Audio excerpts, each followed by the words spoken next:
is Jessica Webster. And this is Sam Pogue of the Fitness Break Room podcast. Sit back, take a well-deserved break, and learn about the journey that helps shape the most successful fitness professionals in the industry today. What's up, everybody? Welcome to the Fitness Break Room podcast. I'm your host, Sam Pogue. I'm here in Baltimore, Maryland, joined by my friend Doc Williams of the Toolkit Agency. What's up, man? Thanks for joining me. Yeah, man. Thanks for having me. Dude, Doc was cool enough to come pick me up from the airport, so that way I don't have to Uber around this massive new city and be able to check things out. So it was cool to be able to experience that kind of going forward. Yeah, man. Well, thanks for being here. Yeah. So Doc and I just got connected recently through Jessica, because she's been working with Doc for a little bit on a couple different projects, and it just so happens that we're able to finally connect in the same city really easily.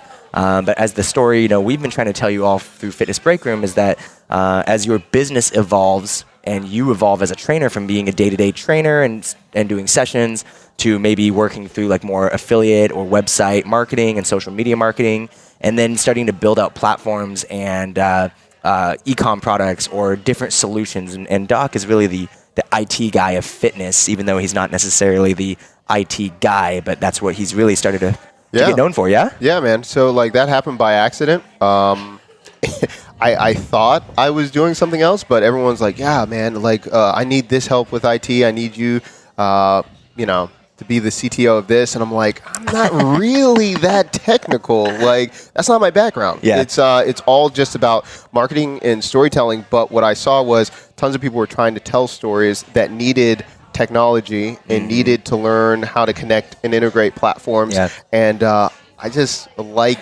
teaching ones how to connect the story and making money, making it a business. So if they want to call it IT, I'll do it. Totally. Well, we're in an information wave of technology, right? We're knowledge workers these days. Yeah. So as much as we're in the gym crushing sessions and workouts, we're also building apps and building websites and social media platforms and landing pages, and that all takes IT on the back end to be able to do. So give us a little rundown. How did you get in the fitness space? Because fitness and IT don't necessarily go hand in hand with hanging out together. Yeah, well, actually, I guess it started in high school. I failed web design. I did. That's funny. And all those things. So I thought very young, I was like, I'm just going to do what my dad does, and he's a programmer. And then I realized that I suck at computers, and that was terrible. And instead, I went into physical therapy, massage therapy. So became a massage therapist, became a physical therapist assistant, opened a gym, and then I got burned out. And from there, I was like, I want to stay in the fitness realm. I don't want to own a gym, and I don't want to train people every day of that grind. So I took a step back, entered a couple competitions because I needed money. But what type of competitions are we best of the poll, or are we talking about Okay, so it was really weird competitions. Okay, so two competitions stand out. Number one, I entered a lot of American kettlebell competitions. Okay, so did that, and then on the flip side, I entered America's Next Great Trainer at the Arnold's, and that was a reality show. And that had trainers from around the world and, all that kind of stuff. So, Angelina Jolie's trainer was there. One of the trainers for The Walking Dead was there. And so it was a national competition. And so I placed third in that. What did you do for that? What is that competition? So it was, apparently they sued an NBC show that happened that did the same thing. Oh, I guess that was, it was Adam von Rothfelder was on that. Yeah. So this happened a year before that. Okay. So, and it's a whole litigation. Listen, I'm not getting paid. It's just whatever. They were under the same umbrella of Stallone's people and Arnold. So it was a big to-do. But anyway, we did this in 2015. So they have 5 trainers from around the country be in the finals, and they give you a scenario that you had to train them in whatever scenario. And so you had a round robin of 10 minutes to prepare and teach something random. So we had a Dwayne Bang Ludwig. So he was the MMA Coach of the Year. Yeah, he's one of our guys. Oh, On it. Yeah. So Team Alpha Male when he was there and everything. So he was there. I gotta find that footage for you. But he has to teach you a combination, 1, 2, 4. And then you had to reteach someone that live in front of an audience. and then you get graded on your verbal cues, your tactile cues, how you adapt it. Interesting. So they made you have to do something with martial arts, something where they had an injury. How would you fix them? How would you, So it was 2 days of filming, and then they cut it up. And then they awarded who would win. So I got top 3. So that was pretty cool. And Arnold shakes your hand and whatever. We were at the Arnold. Yeah. So we did that. And then afterwards, I started talking to people. And I'm like, I like doing this, but I'd rather just write about what it is. And I like biomechanics. I loved explaining it. And from that event, I just met other people, and they're like, hey, dude, you did great at the competition. Do you want to write this? And so it started with just working with blogs and everything like that, then it ended up with ESPN and working for them. Nice. I like that subtle jump. Yeah, just ESPN. It's no big deal. I was just happen to be a writer. It's not like a lot of kids' dream jobs or anything. Just throw that in right at the tail end. Yep. Yeah, but you know what? But I love about this, actually, because in college, I took an English class, a literature class, and my teacher literally said, she's like, I've never met a worse writer in my life than you. Can I ask you what you were good at then? Because you failed web design, and now you work in the tech space, and then you got told you were the worst writer, and then you got a job as a writer at ESPN. So tell me, what did you thrive at in high school? The only thing that I thrived in high school was to hustle, and I used to sell bootleg anime.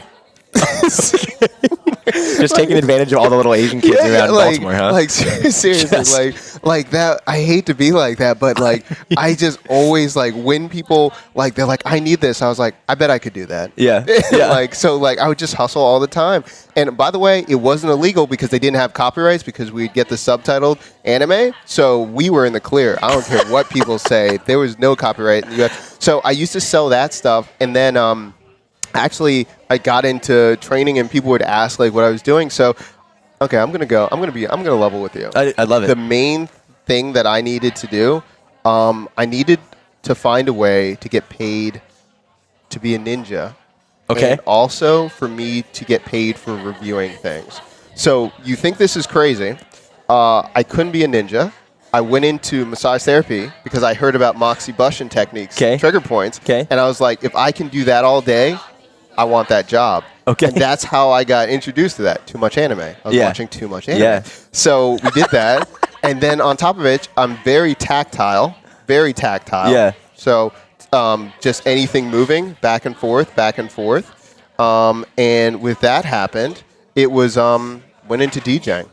Okay. So I was DJing and everything like that. Interesting. Yeah. That's a wild ride. Yeah. And now you build fitness programs for people like Christmas Abbott and Mark Bell. Yeah. Right? So that basically what happened with turntables and everything like that. Okay. So people think I'm joking with massage therapy. Effleurage and all of those movements is the same thing with a turntable. Right. Same thing. It's not even a big deal. And by the way, we're in a restaurant. Yeah, we're in a coffee shop. So if you guys see people walk by or say what's up, it's all good. Yeah. So basically the same exact thing that I did over and over again is the same exact thing. So that it kind of just one thing led to another. Okay. That was it. Okay. And your gym, you wanted to be a ninja. And so the first gym that you opened up was an American Ninja Warrior gym. Is that right? Yeah. That's actually, that's a good connection. Yeah. Okay. You're like, oh, I didn't even think about that. That sounds great. Yeah. So the very first one, the first gym that I opened was a CrossFit gym. And then we heard about okay, be honest. There's so many CrossFit gyms, right? Mm-hmm. And it's hard to stand out, and it's hard to do whatever you're trying to do. So I wanted to be different. There was American Ninja Warrior was exploding at the time, so I was like, there's no training aspect. And what's even crazier is our space, and we'll send links to show you the gym. It's actually a 3-level gym that was cool. at an equestrian. So we had a giant track.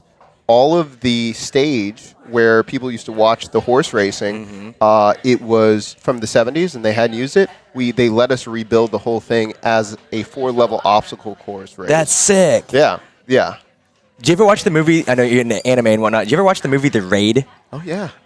So you're just climbing the ladders to the building? That's what it is. You just have a bunch of Nerf guns and shit, shooting people going through. You know what? That's funny that you mention it, because our deal was we actually got to be there for free if we built it and if we trained the SWAT team. So the SWAT was allowed to use our obstacle there. and we were allowed to have the whole space. That's sick. So the raid was actually filmed at your space, wasn't it? I don't want to say anything, but yeah. So all of the things that they did, so they trained, and then like what was cool about it, we were like a hippie gym because we weren't CrossFit really. Yeah. Like, you know what I'm saying? Like they're looking up at this like grandstands, and they're like, what is going on? Yeah. And one of the guys from American Ninja Warrior trained at my gym. He was on the world team. His name's Elliot Hall. He lived 20 minutes down the road, so he designed the whole thing, and he was constantly redesigning it to get better at him getting on the show. So it was just a weird and wacky time. Interesting. That we did it. Interesting. Yeah. So then, talk to me about how that transition from like stepping away, like burning out in this industry is a really hard thing because it's really easy. And when I was a trainer, it's like I can train 15, 16 hours a day. And like that doesn't bother me because I have really high social bandwidth. Yeah. And not everybody does. And if you read my ebook, you'll know that I talk about being able to manage your schedule accordingly. If you know that you can only have 4 hours of interaction like this and you're done, then your prices need to reflect that. And so, but then as you guys all evolve in your businesses, it's one thing. And I think everybody should go out and train sessions or experience that if they're in this space. And then maybe you went to the online training route, or maybe you went to the info product route, and trying to figure out how you diversify yourself or create multiple streams of income, as you guys have heard, is going to be the way that you're actually able to build some wealth and be able to, like, I can take a vacation, I can like go on a trip, I can go to a cert anytime I want. Like, that's how you do that. So, and that was the problem. I think that you hit the nail on the head. I put too much stock into one thing, and because I was putting so much energy and time, that there was no decline. It was just a steep fall off. Yeah. And when I think what you mentioned, okay, fitness industry, let's be real for a second. You've got to put on a good face. You've got to do those things. But the thing is, I feel that so many businesses talk upon that, oh, I'm crushing it, I'm doing this, but really they're not crushing it. Right. They're really broke, and they're staying at the gym all day. Yep. They're not seeing their family. Yep.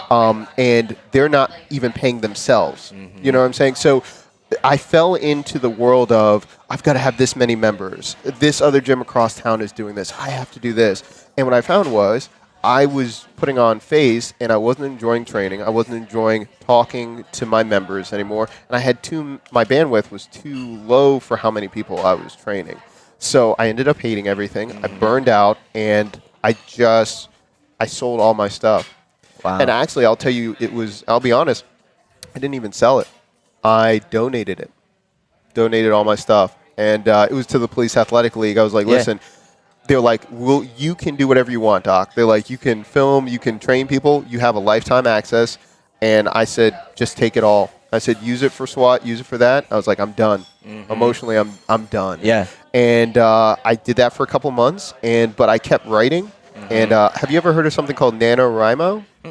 National Novel Writing Month. So basically, you have to write a novel in 30 days. So you had to write 1,500 words every single day. Jeez. So that's how I just started rattling off things, and I just put out all this content. And then some people were like, "Hey, that's interesting. That's interesting." And the thing is, I could say whatever I wanted because no one was paying me. Totally. Right? So the beauty of the blogging world. That's the thing. So ESPN was great. All these things were wonderful, but you still have constraints. While working for different companies, they would be like, "Oh, don't say that. Don't say that." I'm like, "Listen, I'm already doing physical therapy. I'm already seeing patients. I do this for the love of it. I'm going to say whatever I want to." Yeah. So writing for different companies, I started writing for myself, started putting out webinars, how to get through the industry, and I hooked up with Rush Club, which is functional fitness. Imagine UFC meets CrossFit. So it's head-to-head functional fitness with weight classes. And they film, it's really stylized. So I started writing about them, started doing some blog work, and then SweatRx, the magazine, it's a Canadian magazine, they're like, "Hey, we would love for you to take this on." So from there, I was like, yeah, let me talk to the best in the industry. Yeah. And from there, I'm going to build relationships. So that's all I did. I worked for free for the first 6 months. I would just write, and I'll put it this way. I wrote so many articles for them, they stopped crediting my name in the magazines. Wow. They would just say it was from the team. It was just me. Yeah. Like, I am the team. Team of one. Exactly. So I wrote out basically their entire structure for about 2 years. Wow. And then from there, just connecting and showing people what I could do. That's how it works. So originally, I went in and thought I would just ghostwrite for people. And from there, people are like, I don't really know what to ghostwrite about. I'm like, listen, these are your strengths. Write about this. They're like, why don't you just do all of that for me? Yeah. So it was less just, it was all storytelling. It was less writing articles, just like, hey, you need to build this story out on social media here. You need to connect it here. You need to do this. And then from there, they're like, dude, I don't understand all this. So that's when I learned about funnels. That's when I learned how to do it. And it was just like one thing after another that allowed me to make connections. And that's, Jessica and all that kind of stuff. Yeah. I think it's really important to recognize, too, what your strengths are in this world, or what you're really doing. It's one thing to train people all day and really have a high proficiency in training and or even business with owning a gym. But understanding, like, I want to do a blog. A blog is a fuck ton of work.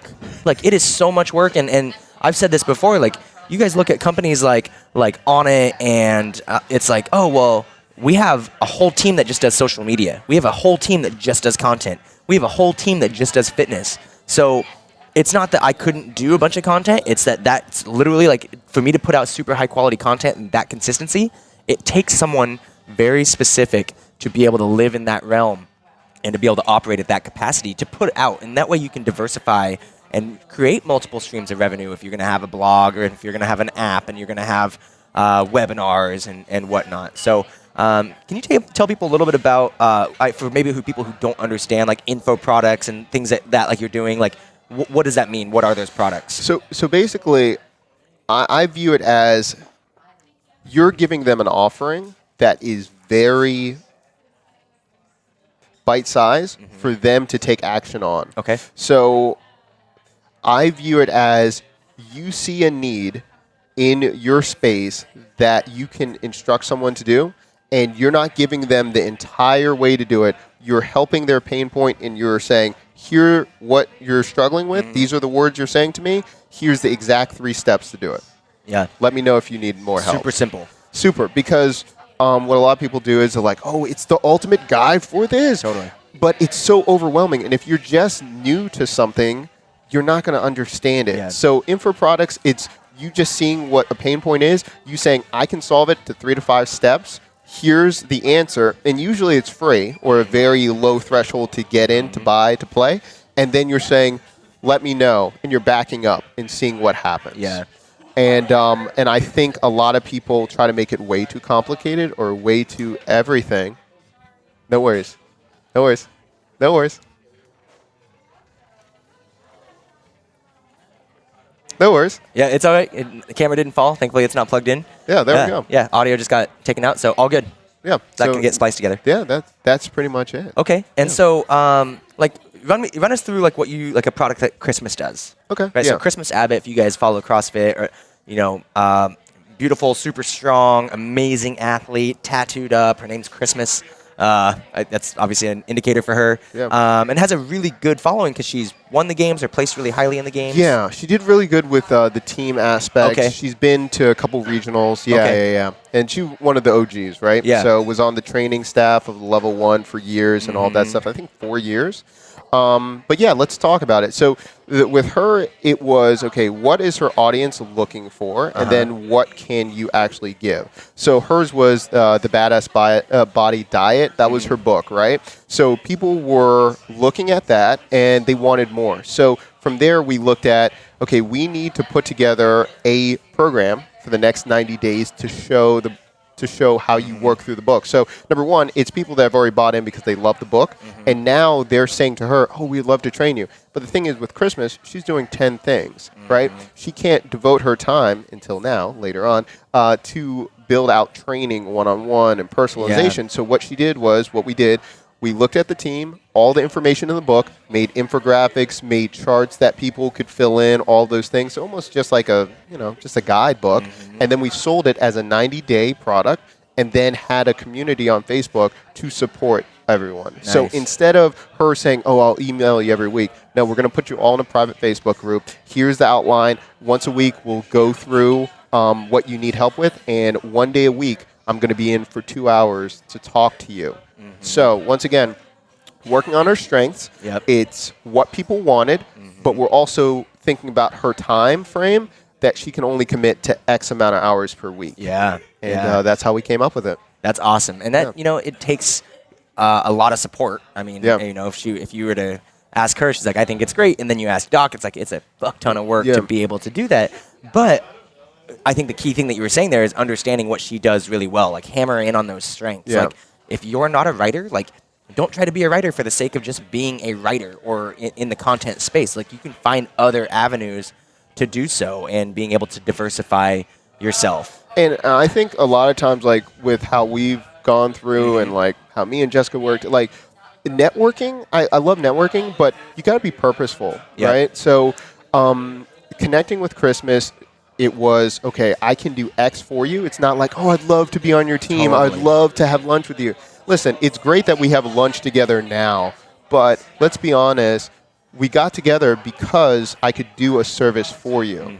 And so I think a lot of people have to take away the fanboy aspect let's get down to how you can help people. Yep. And then from there, observing, okay, Christmas, this is what you want to do. These are the options how it can do. And let's test it first. Let's not just go balls to the walls to say this is going to be a success just because of your name. Yep. There are tons of things that is not in her wheelhouse, but she doesn't want it to be in her wheelhouse. And that's everyone. Yeah. So it's focusing on that and then testing to see what happens and go from there. So the other example is last year in 2016, I was like, you got to put out consulting. You got to put out just talking to people. I don't think people will pay X amount. Totally. I was like, listen, I guarantee you someone will pay you $350 for 20 minutes of your time because it's you and they want to hear your voice and all this stuff. But a lot of people have questions about fitness or business from her. So she can't do the follow-up. Yep. So what we developed was she does a consulting call and then she's like, oh, you want to know more about the business? This is Doc that helps me with my business. Then it funnels to me. Yep. Then either they're with me or, with the team Whatever or the something like process that. is. Yeah. And then fitness, they're like, oh, I just need nutrition. A lot of people could read her book and everything. They want to see your face. Totally. Right? And that's not everyone. Yep. Not everyone wants to do that or has that personality. Yeah. But for her, she did that. And then she's like, oh, my God, thanks so much. It's X amount to talk to me, whatever, but I'm just releasing X. Now you can do this. So now it's so much more than an email or even just a regular funnel of like, oh, thanks, John, because you put in the script to say it. They're seeing it, and now they're not just a customer for that one product. They're a customer for her for life. Totally. And that's what we do. That's awesome. And hopefully for you guys understanding, like, Christmas prior to this, you can have a huge following and a huge name and a lot of attraction inside of a specific space like CrossFit, but that doesn't mean you're monetizing and or taking advantage of that. And I say take advantage not in the sense of you're taking advantage of people, but taking advantage, like, what's the point in having a 500,000 person Instagram following if it doesn't point to anything? If you're doing it for likes and follows and to be able to put content out, that's great, and I have no problem with that. But at the end of the day, if you're looking at it from a strategic marketing or business setting, like the top of the funnel is the widest part of the funnel. That's where people should find you, right? And that's Instagram, Facebook, YouTube, and then they should be able to go down this funnel of experience with you and be able to slowly digest more and more opportunities to work with you going forward. Definitely, and that's the thing.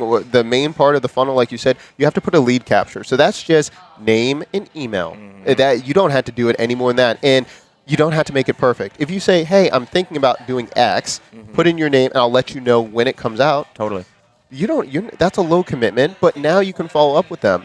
And in entertainment and fitness, I think it's very similar in the fact that you're only going to be hot for a certain amount of time. Yeah. I hate to put it that way. Yeah. Or the level of attention. You're going to have lifelong fans, but for you to catch fire, it's very short.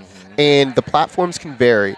Ask Tila Tequila, okay? #1 on MySpace and all those things, right? If you say that to a kid now, I'm the #1 on MySpace. What's MySpace? Like, totally. What is this, Totally. right? So that's the thing. You're capitalizing on the attention, and then you're asking your audience, what do you need from me? And that's the magic. So if you're getting traction, observing, backing up and saying, oh, I love this, but what are you looking for me? One of the guys we're working with right now, Snatches Snacks. So his thing was he blew up real quick. It was literally him, because he was good at video, having people snatch snacks. in replacing it. Yeah. And he went overnight like 25K on IG. That's like, crazy. You know, and it was just he did a John North video, you know, and all this stuff. And he does stuff with pop culture. But now we're like, okay, that's great. That's cute. But what are you going to do 9 months from now? Yeah. Because that's going to get old, right? Yeah. How are you going to diversify? Are you going to teach other people? Do other people want that to be superimposed, you know? So trying to break out, not telling him, oh, you know what? You need to do a T-shirt. You need to do a T-shirt. Oh, you need to get an athlete. You need to sponsor. What do people want? That's all we're interested in. Totally. Yeah, and that's if you guys want to find a really strong mother effer, John North is a strong mother effer. Dude, that dude is a beast and has traps like nobody's business. Like goodness. he is like it's disgusting. He's like Bill Goldberg of the Olympic lifting world. Exactly. If you guys watched wrestling as a kid. Yeah, that's great. I love that. And so that's the whole thing. Like finding out, and what I think is people are enamored by false metrics. It's great to see that people comment and like and everything like that. But like to be honest, I tell people like I can get someone from Croatia to give me 10,000 followers tonight. Right. You know, but it doesn't matter if I can't give you something that's important. What's up, everybody? Jessica here. Thanks for letting me interrupt this interview with a few announcements. First off, if you haven't checked out our website, you definitely should. It's fitnessbreakroom.com. We have a video version of every VIP interview. We have a bookshelf area with all of our favorite books that can help you in business and just kind of like life in general. We have resources on podcast equipment that we use, fitness events and certifications that are happening around the country. And lastly, you'll find our monthly Fitness Industry Night giveaway prize, which for January 2018 is sponsored by our awesome friends at LifeAid. They're giving one of you a ton of Fit Aid and Focus Aid to help you recover from training and get most SMATA.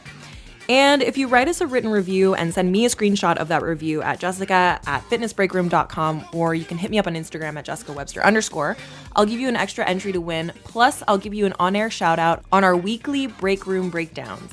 Keep in mind, we're not paid by any advertisers for these giveaways. We are only committed to partnering with companies and people that we love and trust. So the Fitness Industry Night giveaways are a direct thank you from us and our partners for being a part of this awesome fitness community that makes the world a stronger place.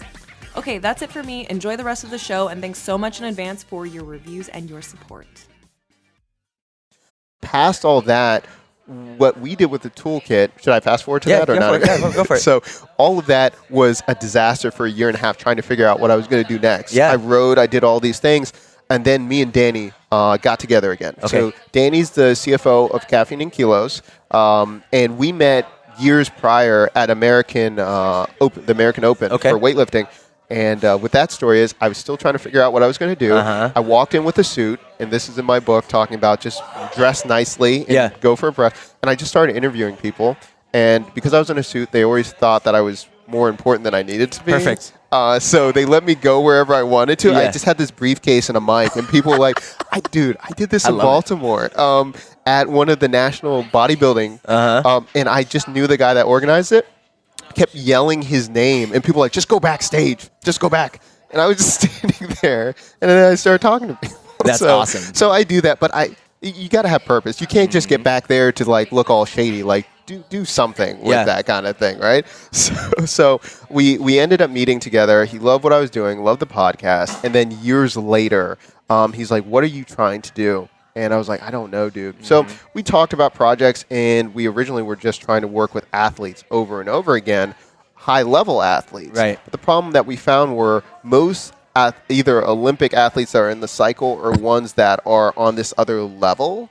The problem resides is they're so focused on their sport, they don't realize the bigger picture. Totally. And most of them don't have agents or big enough to have a team that can tell them, like, this is why you need to take advantage of this. So we focus on more fitness professionals, fitness entrepreneurs, stuff like that, ones that have more of that traction. Because look at social media, a lot of Juju-Mufu. Like there are tons of ones that aren't necessarily the best in the sport, but they have the personality, they have, that it factor. That we can now teach them, okay, you have this, let's get you here. Let's make this actually not just a fad that you can live on for the next 2 years. Let's make this profitable so you can turn this into your career and a lifestyle. And that's what we did. I think it's really easy as you kind of to follow up on that. Like, look at fitness. It's not hard to be a splash in the pan. And I know everybody wants their video to go viral or they want 100,000 followers. And it's really, and I say that in the sense of like, it's not that that's not warranted that they have those following, but that's the easy part of this job, is to be able to be that splash in the pan. I mean, look at Progenics. They were it for a long time in that CrossFit space, and all of a sudden now you're like, where'd they go? Gone. What I hear, they're trying to rebrand and do some facilities. Yeah. But see, the problem is they lost the vision of what they were trying to do. They got caught up in the hype. We got these sponsored athletes. We're going to do this team, blah, blah, blah. You didn't have a step 4, 5, and 6. Yep. You thought you were just going to be here. And like you said, I had to say, it goes back to storytelling. Yep. We do a section in one of our business and marketing class where it's look at a story from the beginning of time to the best-selling blockbuster. It's always a beginning, climax, resolution. And you have to figure out, wherever you're doing a storyline, when you're doing social media, when you're putting your brand out, you have to figure out what's going to be the next step. Yeah. Because if you're caught up in your own hype, you're going to flame out. I hate to say one last thing. Mark Echo. I love Mark Echo, the guy that started, Echo and Complex Magazine and tons of things. His book is called Unlabeled, and his whole thing is he does a whole introduction to business based off of the Biggie song 10 Crack Commandments. And it's how you get through business and how to sell drugs. But I'm not advocating the last one. But the thing is, not right now, but the thing is, it's talking about if you start feeling yourself, your hubris, if you're just thinking you're the man, is it business or personal brand, you're only 12 months away from failure. Yeah. Like, if you do that and you're like, I can just be comfortable, business will jack you up. Yep. And that's what a lot of people aren't comfortable with. You've got to start doubling down on what you're good at and think about what you're going to do next. So, how did you get, you didn't just magically start building programs and then starting to work with people like Christmas. Like, what was the progression there? How did you, get to that point? So basically, you got to put some skin in the game, and you got to work for free. Yeah. Like, I hate to say it, like, people are always like, oh, I want to get paid for this. Listen, you're not going to get big clients if you have no portfolio, you have no recommendations, and you're subpar. So it's a mixture of, number one, I really believe it's your network, and I am a huge advocate. It's great emailing and everything. I will drive, fly, or whatever to events to meet people to get that one-on-one, and then the relationship goes on. So from SweatRx, the magazine, I got the opportunity to write a lot of articles about Kelly Starrett, all these different ones. After the interview, I would say, hey, thank you for this. I notice you're dealing with X. I would love to see if I could solve it for you. Offer it for free and see what would happen. And I did that over and over again. And then if I did a good job, and I would say, hey, if you like this, do you mind telling someone that would also need help with this? Yeah. And that's how, the word of mouth came about. And then with Christmas, we did a podcast getting ready for the Strong Summit in 2016. But I was like, hey, I'm looking at your website. I'm looking at all these things. I really see where you're going to go. But I think we can, maximize what's going on. And she didn't say yes right away, and I wasn't looking for that. I just if I see you in Toronto, can I show you? Yeah. So I'm in D.C., drove to Toronto, saw her, pitched her in person. She's like, okay, well, in 2 weeks, I want you to meet me at my house. Drove to North Carolina a week and a half later, pitched it, and we've been working together ever since. That's awesome. So it's a mixture of that, but Travis Mash, so his whole thing, he has the largest world team. He's got 3 representatives of weightlifting. I just kept contacting him, explaining what I would do.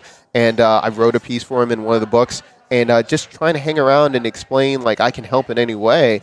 And that's how we started working with him. So just one thing after another. Yeah. And another thing, some people might think this is overkill. I have a book. I write down every single person I come into contact in their network.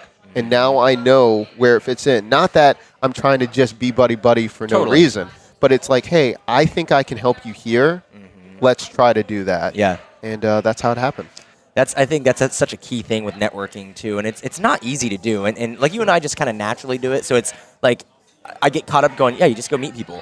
But it's not that easy for everyone, and I totally get that. And hopefully you guys are going to check out the Toolkit Summit.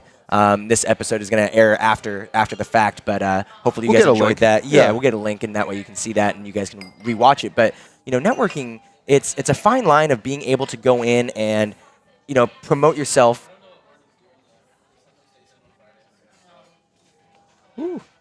We made it. Yep, you're good. We made it. Yep.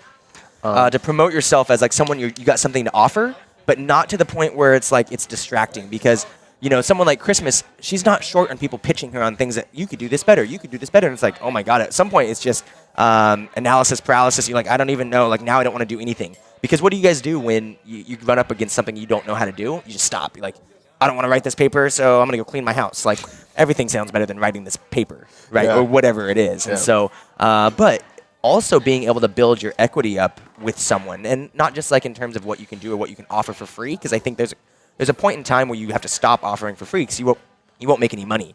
But in terms of how do I earn your business? How do I earn the opportunity to work with you? And that's a whole different ballgame. And one thing that I was going to do is I work on the network, but I also work on outliers where people respect it, right? So what I bring that up is at the time that I was rising trying to work here, that's why I worked for ESPN. That's why I did.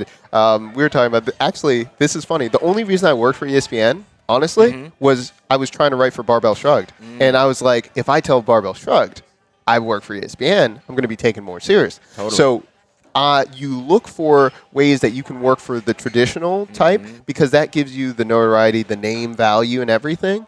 But also work in the network because now they have the association. So it's a mixture of, hey, Doc's done good work with X, but he's also written for ESPN. Oh, ESPN? Totally. I'll do that, right? The same way the last time we were looking at, what was the last project we did? Okay, so with Christmas, someone was trying to pitch an idea, and they're like, well, we're really not sure if that will work. Well, we went X, Y, and Z who we worked with, and they're like, oh, yeah. Right away. Because you're playing off the two things. You have the association with the person, but then you throw in a name. Oh, last thing. Oh, VaynerMedia. So with Gary Vee. So I forgot. It took 1.5 years to do the interview. But we got to meet with AJ Vaynerchuk, his younger brother that started Vayner Sports. Right when Vayner Sports announced, I emailed them and I called them. Didn't hear anything. I did a follow-up in the winter because I knew that the NFL was coming and they were trying to sign people. I was like, I would love to do a piece featuring your process before you get NFL players. Yeah. So I did it not in their busy season because if I did it in March, they would be like, dude, I don't have time for this. Right. If I did it now in the fall, football's here. Yep. Did in the dead of winter. I was like, well, if we could do this. And what we did was I hounded them for 5 months. We had a 90-minute video that made the issue of SweatRx.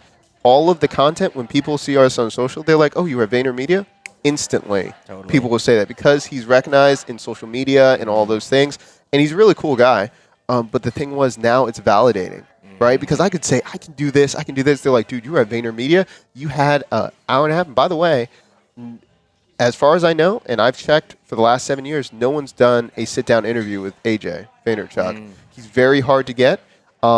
And so that is all the proof we needed. Yeah. And so it's not like, hey, throwing it out there, oh, I worked with this person. But now in the background, if people don't trust the work, I don't have to, be on my knees begging. I can just say, well, these are the people I've worked with.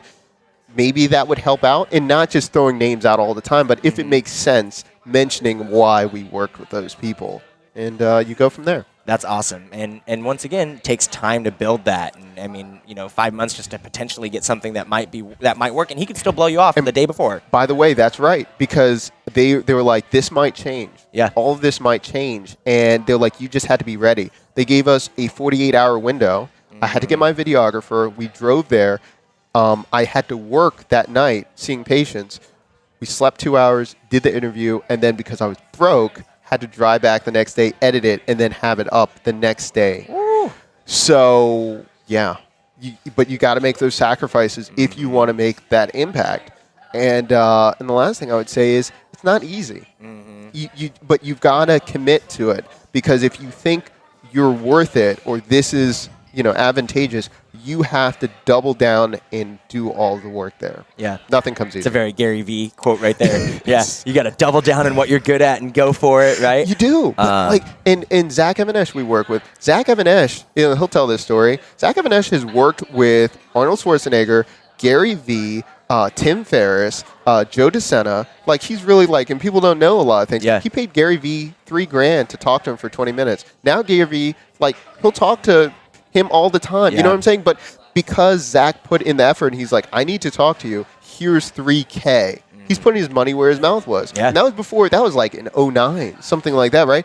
And Gary still comes up to like Zach and he knows it. Tim Ferriss interviewed Zach about kettlebells for his book, right? So he's got that connection. He opened like a part of Total Recall, one of the Arnold Schwarzenegger books. Like, so he redid that. Like, so Zach's been around, but he put in that time. He's done the years of work. So if you're trying to just come in and be like, oh, I can own this place, ain't gonna happen. So I think as a lot of our audience is people who are just starting out in their career, or maybe even going from I'm trying to be a trainer and like a sales contributor to an info product marketer or an online marketer, whatever, a new type of revenue stream. What's a journey? What's a good journey for people to go on? Because I think that's an educational thing for people to like. Do I just magically come out with a program? There's 9 million squat programs. Do I come out with a business coaching? There's 9 million business coaching. What I would say is basically you have to let the market dictate what you put out, and that's easier said than done because perhaps you think you're really good at one thing. I don't know why I was about to knock out and pull out my pick, but anyway, I'm going to put this on the table. You just try to fix it? But then I was like, oh, it's already there. Anyway, so I'm just going to... Hey, as a cultural habit. Notice I don't do that. It's just like, I was like, I need them, but I was like, I got this on. Anyway, so... It's my thinking. And by the way, I'm ADHD, so like, this video, like, anyway. I love it. So what happened, what I would say is, if you're trying to get to next level or diversify, we tell this to all the clients, you have to take inventory of what is working right now. Not what potentially might work. That might be down the line, but you need to say, what are people asking for? So if your clients dictate a certain thing, write it down and then make it. I think that's such a key nugget. God, I hope you guys all picked up on that. Take an inventory. Say that again. Take an inventory of what you're good at. Yeah, what you're good at. Like, and from that, pick from that list, like saying, I'm good at X. Why am I good at X? Well, I enjoy it, and people have complimented me, and have 3 to 5 different ways. So if you're saying, you know what, a lot of people, constantly talk about my cues, or constantly like, I love these reminders. Okay, write that down. People love for me to just give motivation. Like, I'm not even training them fitness-wise. They're just like, they love to hear my voice in the morning. Write that down. Like, so all of those things, take stock in those, and then once you have that list, systematically try it out, and you assign a price point to that.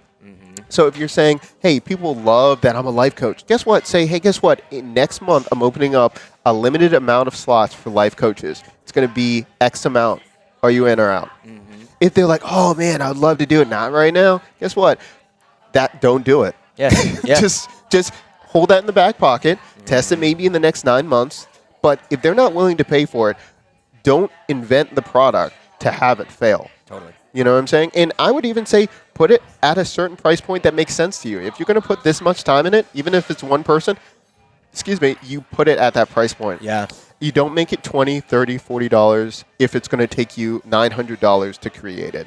And then from there, you test and make it limited. From that limited engagement, then you say, okay, can I get testimonials? Did it work? Did it not work? Where do we go now? And then you make it a full-fledged product, or you say, that's a good test. Put it over here. I'm testing the next thing. Yeah. You go down your list.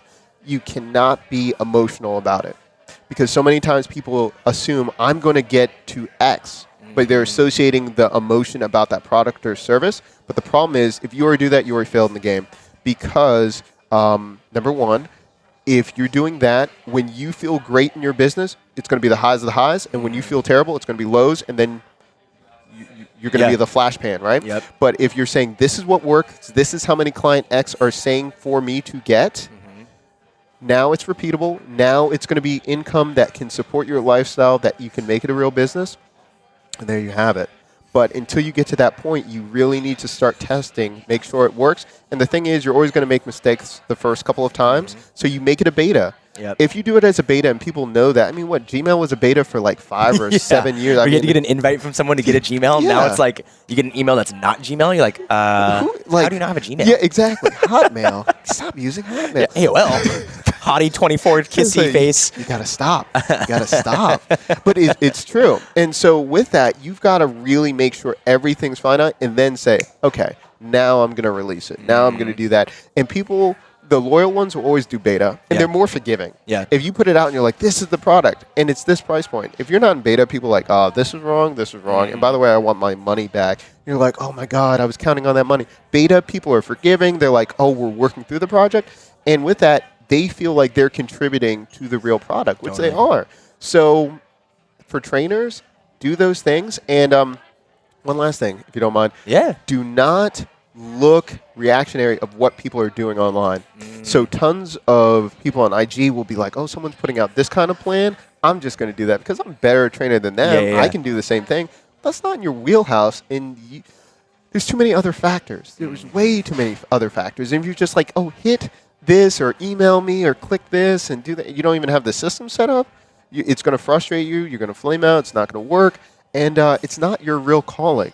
Unless someone's, telling you, I want programming from you. Okay, well, I do custom programming for X amount. Start small. Don't make it this, like, cookie cutter, I've just got to put it out to my audience. And from there, everything else, websites, all that stuff, we can talk about that all day long, but you have to understand, if you don't get the business aspect of what you're trying to do, it's going to fail. Like, having a website, doing these funnels, that's all great, but if you don't get down to what your customer wants, it's all for naught. Yeah. It doesn't make sense. And that's why it was so logical for us to get connected with Doc, for Fitness Break Room, because, Jessica and I try really hard to provide resources for educating you on how to use your website. If you're just coming out of a 24-hour fitness type setting and, you're trying to take that next step, right? And, you need to learn how to use website marketing first. You need to learn how to use a landing page. You need to learn how to use a blog function or an e-com function. And then you need to be able to transitioning into what am I putting on that e-com function, and that maybe it's a product, maybe it's a trial, maybe it's some sort of online programming or training. But I think you need to also understand that the education needs to happen for you to be able to do that successfully. Otherwise, you're going to beat your head against a wall. And that's why I really want to bring people on this show to be able to highlight that there's been a lot of beating your head against a wall to get to where you are today. It didn't just magically happen. And that, it was a journey of putting a lot of sweat equity in for no money to get to a point where you could charge, and now you have people coming to you. And at the same time, this journey isn't for everyone. Going the info product route isn't for every single one of you. And if that's not your style and that's not what resonates with you, then don't do it, because it's going to burn you out in the industry, and it's going to burn you out even more. Some people just really like going to work, training a bunch of sessions, and coming home, and that's perfectly fine. Or they want to open a gym, but if you don't like the business aspect of it, don't open a gym. Or you don't like writing content and shooting videos all the time, don't go do content marketing and video marketing and info product marketing. It's just going to be a pain in the ass for you. That's a great point. And that on the summit, Zach's going to be talking about that. Zach has 3 gyms, but now he works with Rutgers and wrestling. He's like, dude, I might just shut down all my gyms. He's like, I don't want to deal with that. I just want to train and I want to do that. And so his big shift is not opening a gym, but actually building a side hustle in someone else's gym, leasing out a section, and just being really good as a trainer, but then you don't have the business aspect of overhead and all the things. Yeah. Just get a percentage to your landlord or whatever and saying, I have X amount of clients, I will give you X amount, either percentages or almost like a booth fee. And then from there, you can really resonate with your target market, and you don't have to deal with the business aspect. So it's great to open a gym, but if you can make the same amount, I'm sorry, one last thing. One of my friends has one of the largest gyms, in the area, 4,800 square feet where he's in.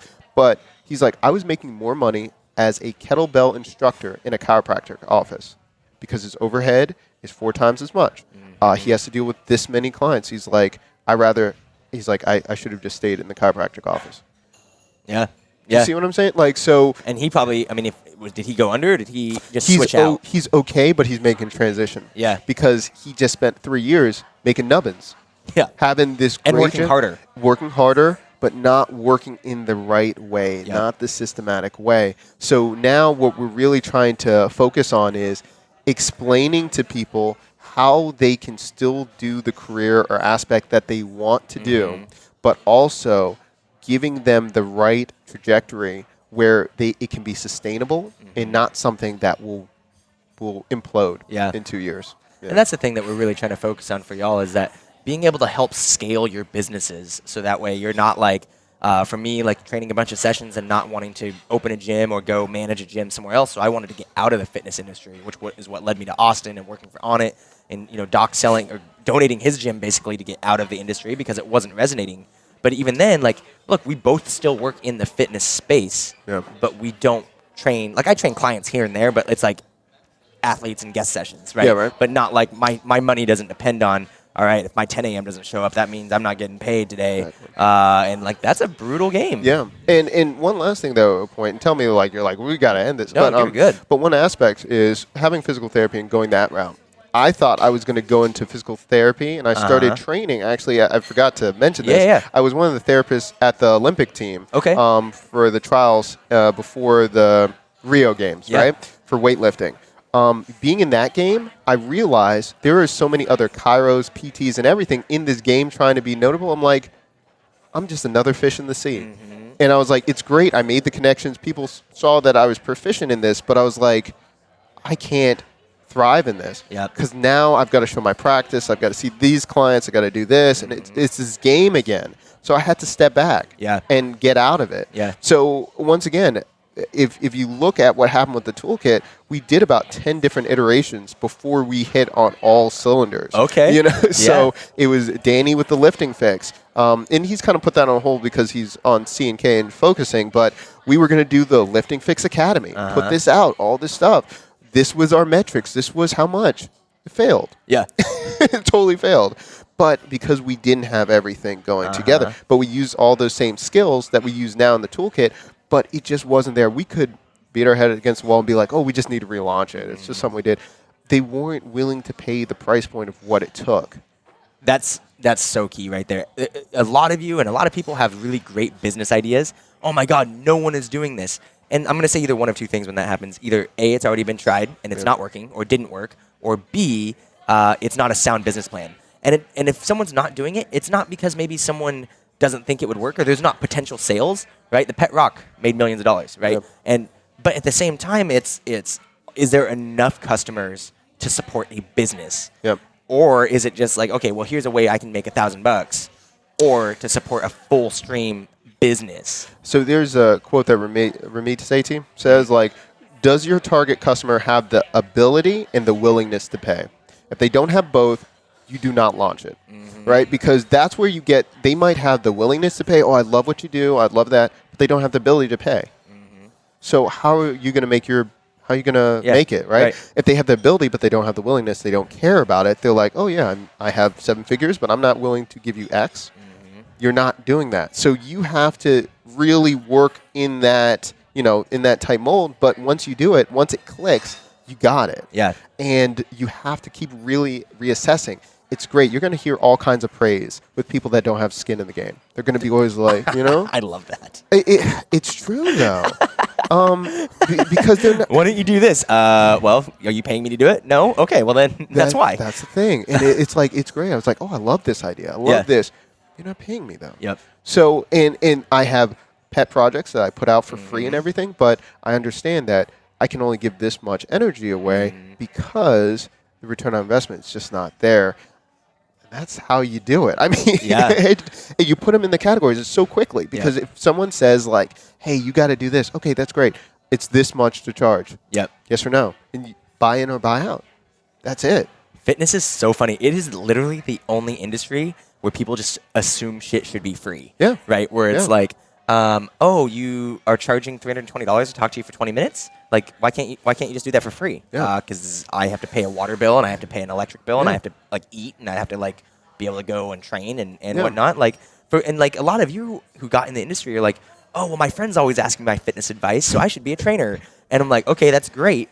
Are they going to pay you $150 an hour to do that? Well, I mean, like, it's one thing to train someone for free to get yourself in the game and see if you like it. It's another thing where it's like no one's actually willing to pay you for your services. Exactly. And that's a whole different ballgame. Exactly. And just an example, like one of our clients, the client told us and the agent said, this person cannot put out into the market a product that's over $45. I was like, there's no way. $45. I said, I bet I could put something out for $500 and I get people to do it. I did it on a URL that's not easy to find.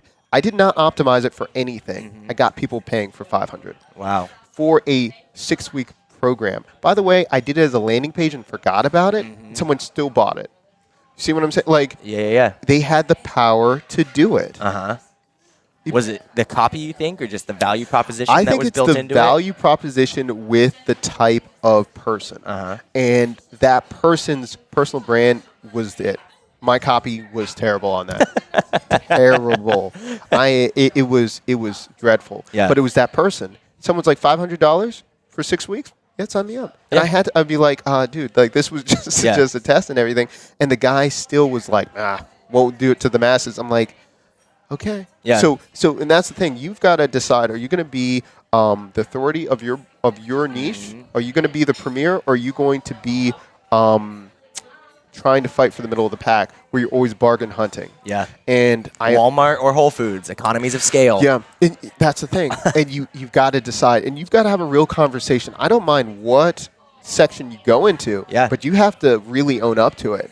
You cannot tell me you want to make X amount and you're like, hey, but I'm only charging this. It's not realistic. And I'm always going to say the math doesn't make sense. Yeah. You've got to have X amount of people to even come close to this, or you can have a small amount of people and charge this. And your work will be better because you can focus and you're not trying to serve so many. Yeah. But you have to make the decision. And you work, and it's just reverse engineering that process. So for trainers like this, if they're listening, you have to find out, okay, well, what kind of clients do you want to work with? And I need them to lose weight. No. You need to be in the psychology of the person. You need to say, I'm working with ones that have kids, that their spouse works, a lot of hours. They use this time for an hour to really reset.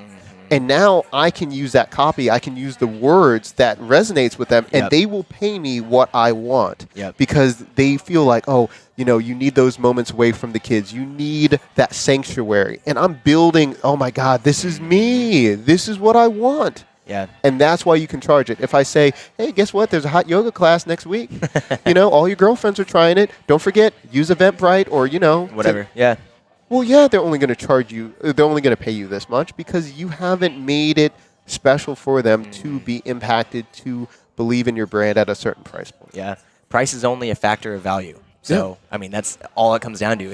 If this is the last cup of coffee in the world and I really want some coffee, it might be worth a lot more than it is for $4 and if I can get it, if I just get up and go get some. Yeah, exactly. And one last thing, and I say one last thing, but this could be like... It's all good. But the thing is, you have to make sure that the person feels it. Yeah. You got to make it. So if you're just trying to do a quick thing right here, you haven't built up the FOMO, the fear of missing out, for them to commit. If you go out and you'll be like, oh, it's this price point, take it or leave it, it could work, possibly. But the thing is, if you tell them and if you put them on a journey, they're emotionally attached to you. And you're saying, this is what it is. Now they feel it. And another way that this is what we do. There's so many people that do subpar work. A lot of people do right? subpar work. And they charge. And I was like, they charge for that? Like they do this? So my idea is, and I see a lot of companies, and ones that I really value, make the very best expensive, give away everything else for free. And either people save up for you because they know it's a special thing, or I have no problem giving away my best for free because if they succeed in what they want, it's word of mouth, and they're always going to talk about my free stuff. Yeah. And it's only one other person that I need to then buy my stuff. Yeah. That's the whole thing. You got to give away premium things for people to test and really get to know you, then do the rest. If you guys follow Luca Hocevar, Vigor Ground, he had a really great statement the other day, and he says, every time you ask for a sale, it's like pulling money out of the bank. So all your free content, all your free giveaways, all your info that you're spreading, that's putting money back in the bank. And you got to put more money in the bank than you can take out of the bank, so that way you're not going broke. And I was like, what a great way to look at free items for content, right? And if I would have launched Fitness Break Room back in June, the ebook would have been $20, $30, $40 because I was like, I felt attached to it because I wrote it, and I was like, okay, well, I think that this is the value that proposes for me. But you know what? At the end of the day, like, I want to be able to share that for everybody to go through, and we want to be able to share awesome guests on the podcast so that way you guys can learn and take some nuggets away and see the diversity inside of this industry, that there's so much more out there than just, training sessions and whatnot.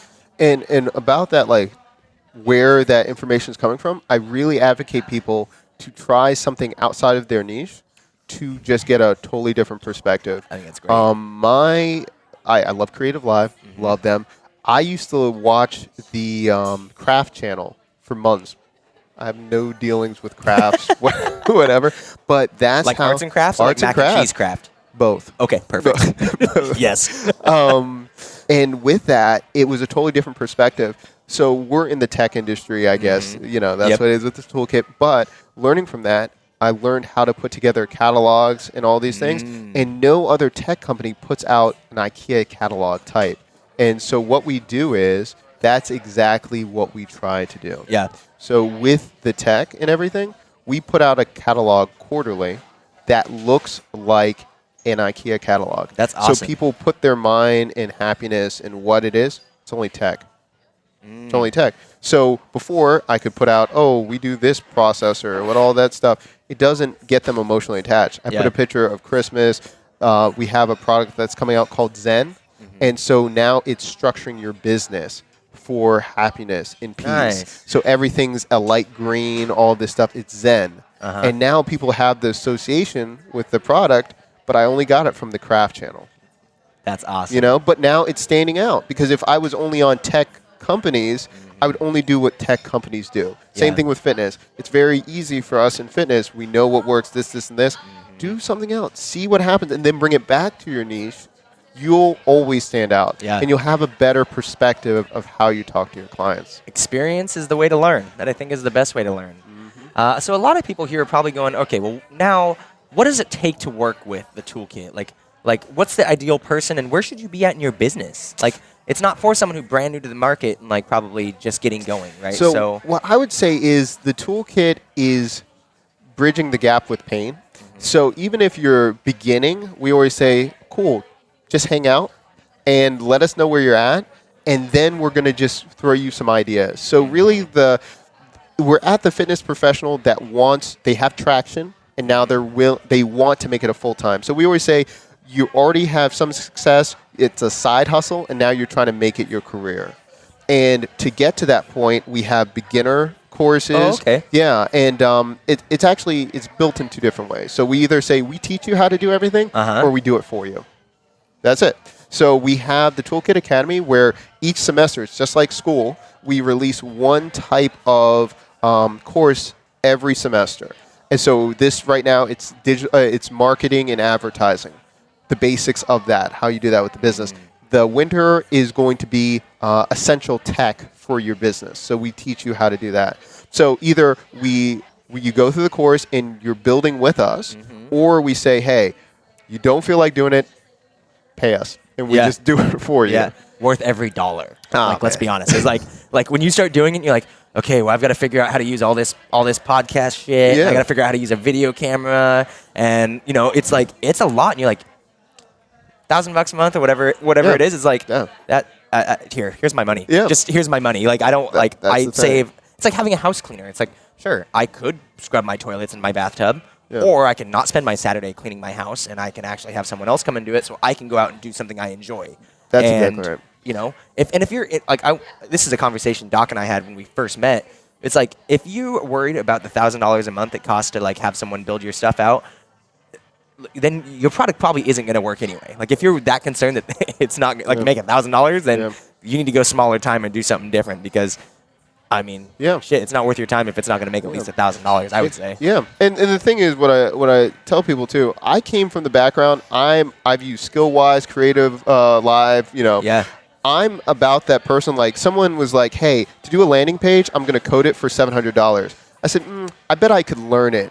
Yeah. And so I just did, and I spent $20, and now I added that to my repertoire. So that's why we did it at the different things. Like, if you're just one of those people, like, just tell me how to do it, and I'll do it. boom. But I will say one caveat, a lot of people think they're better at implementing than they actually are. Totally. So tons of people are like, I'll buy this course, but on our platform, I can see what people are doing, how engaged, and I'm like, you watched 2 minutes of this video. There's no way that you did this. You know what I'm saying? Of course it makes sense. Of course, like the email tagline is super important. Of course the bit URL is super. Yeah. So stupid shit. So and then on top of that, people are like, well, I don't have the money, and trust me, I was there. Yeah. So what we do is fitness tech tools. Every week it's free, and I say, email me, tell it, and I do 1 tutorial a week for free. I'm like, listen, if you're telling me like you could do this for free, and you'll just put your money in your mouth and email me back the project that you just created after watching me for free. And so we separate that from the game because everyone else is like, pay us as a threshold of how to program, how to do UI and UX, and how to do all this. It's like, no, we'll do this for free. If you want to learn how to use Sketch, Flinto, Photoshop, all these things, we already did it for you. But you've got to show that you actually did the work. And if you don't, we won't work with you. Yeah. So it's a commitment either monetarily or investment in time and energy. So that's what we do. It's the toolkitagency.com. We release that, and then we put together, which you'll be on, is the Toolkit Summit. Once a year, we bring in the very best that we feel around the fitness industry, and we just have them teach not concepts, but an actual thing for them to get a result. Like, I love TED Talks. I love all these things, but a lot of times people talk like this huge, impressive concept, and you leave and you don't know what you're doing. Totally. So what we're all about is action, meeting the demand of what is in your industry. Yeah. And so a lot of people are like, are you a marketer, or are you this, or you're a designer? Listen, we're storytellers that get you paid. Whatever it gets you paid, we will do it. And that's from writing all the way. Now we do app design and everything like that. Dang. All sorts of different diversifications. And I mean, even as your business, you have to continually figure out how to proliferate and expand as well. Yeah. It's not a one-trick pony. And we were like, we're doing services only. But, you know, the thing is, for our mental capital and what we did, we're going to offer that. But really what we found is courses with coaching is the best. If we just do solely courses, people are lost and they won't take it. But accountability is huge. So we build in coaching once every 2 weeks through the semester. That's been our highest success rate. So that's what we're sticking with. That's awesome. So where can people find you?